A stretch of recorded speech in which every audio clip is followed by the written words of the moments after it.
Lawmakers across Capitol Hill are praising the president's measured response. For example, Senator Lindsey Graham tweeted, quote, "I appreciate President Trump's desire to be measured and thoughtful when it comes to Iranian provocations," before adding that nuclear enrichment should be a red line. Joining me now for a reaction are Republican Congressman Matt Gaetz of Florida, Mike Turner from Ohio, and Mike Waltz, who is also from Florida. Gentlemen, thank you so much for joining. In full disclosure, I served with at least two of the three of you in the Congress, and I want to get your perspective. And Congressman Turner, I want to start with you. Your vantage point on the Intelligence Committee, I think, is also a very important one in addition to armed services. There is a very important date that's coming up, which is July 8th, which is the deadline that Iran has put out. They picked a number there for Europe to help get out of these these sanctions that are crippling their economy. Give us your perspective on what's happening in Iran and the pressure that they're now feeling from the economic sanctions. Well, Secretary Pompeo has described his maximum pressure campaign, which of course is to try to bring Iran back to the table to renegotiate the JCPOA, the nuclear deal that this administration stepped out of.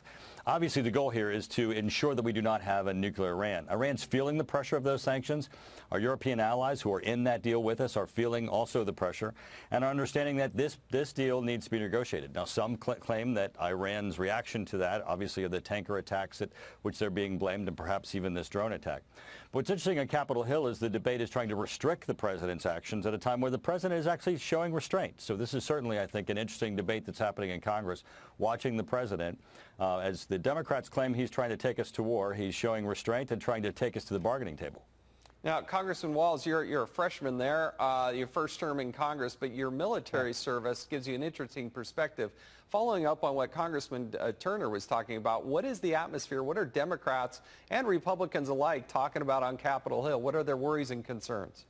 But Jason, I've operated against the Iranians on the ground and dealt with them from previous service in the White House. And I can tell you the underlying premise here is what we have to agree on, whether it's al-Qaeda in Afghanistan, whether it's ISIS in Iraq, whether it's Iranian-backed terrorists all over the region.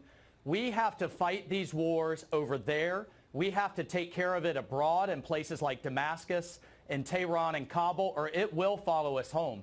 This notion that we see on both the right and the left, that if we just let them take care of it and bring the troops home and the world will be fine, I think is naive. We have seen that it will follow us into Europe. It'll follow us into the United States. We have to stay on offense. And while I absolutely respect the president's right as commander-in-chief, which all three of us have fought for on the Armed Services Committee, his right to give these green light, these go, no-go decisions, we do have to respond. Iran is a regional bully. It will continue to push. It is emboldened by weakness, and it is deterred by strength. And the president, I fully support him in keeping the maximum pressure campaign going. The reason they came to the table for the Iran deal in the first place is the sanctions were working. And I think he's made it very clear he's going to drive them back to the table, but get a better deal in the long run. And that's absolutely what he needs to do. Now, Congressman Gaetz, what are you hearing and seeing from your colleagues on the floor of the House? What are their reactions to it? Because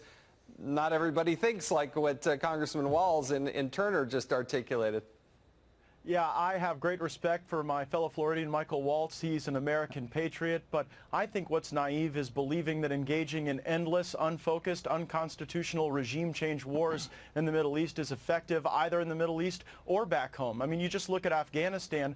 We're down from having the Afghan government to controlling 72% of their administrative districts to 56% of their administrative districts in the last 3 years. And you look at the $6 trillion that we've spent in the region, and you think that's larger than the market cap of Facebook, Google, and Amazon combined. I think an American first foreign policy advanced by the president is one that would prioritize getting the Gulf cartel out of the southwestern United States before we decide that we're going to be the policemen of the Gulf of Oman. And if you've got Japan and Norway not seeking war for vessels owned by folks in their countries being attacked, I don't think it's the job of the United States to avenge foreign vessels or American robots with the blood of our bravest service members and patriots, Michael Waltz being one of them.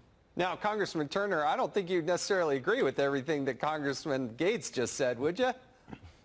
Well, I think, Jason, that when we have this debate, we have to understand that enemies self-select. And the most important thing that we can do is have a strong military and a president that's not restrained in being able to take action. The debate, unfortunately, in the House over the past 2 weeks has just this week, the Democrats voted to actually repeal the 2001 authorization of use of force that was passed after 9/11 that allowed us to go after al-Qaeda and ISIS and continue to tackle those who want to do the United States harm. And just last week, there was debate about restricting the president's ability to respond to Iran that would have prevented the president of the United States from responding even if Iran attacked Israel. We have to stand up for our allies. We have to stand up for ourselves, recognize that enemies self-select, and ensure we have a strong military to respond and protect our country.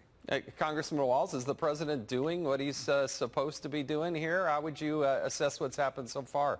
Yeah, well, I think where all three of us absolutely agree is maintaining options for the president and not allowing the Democrats to tie his hands for political reasons. He is the commander-in-chief.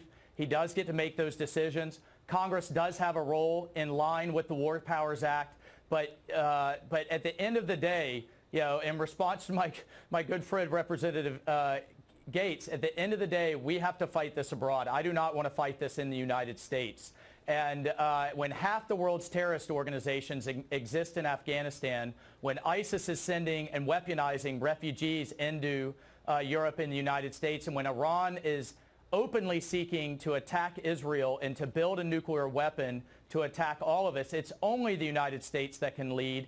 And whenever we withdraw, like Obama did out of Iraq and like Obama tried to do out of Afghanistan, bad things happen. If we don't lead, then we leave the world open to China and Russia and Islamic extremism. America has to lead. That does not mean we have 500,000 troops on the ground.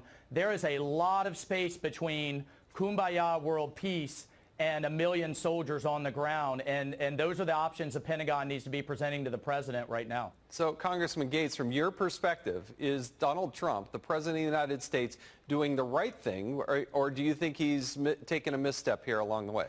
No, the president has been measured and mindful and effective. The message has been sent to Iran that the only reason these strikes didn't occur is that the president wanted to make sure that we gave peace a chance. President Trump understands that we get peace through strength, but we can also achieve strength through restraint. And I don't get it. I mean, the Middle East represents 3.5% of global GDP, and we are obsessed with this area of the world. Meanwhile, China represents 15% of global GDP, and they have expanded their empire without firing a single shot while we've been involved in these endless Middle Eastern wars. I think we do need to reform the 2001 authorization to use military force, because if brave patriots are willing to go fight and die in these wars, I think members of Congress ought to have the guts to vote for them or against them, and to make sure that we follow the Constitution and the application of military force. But the president has shown that he's mindful and effective.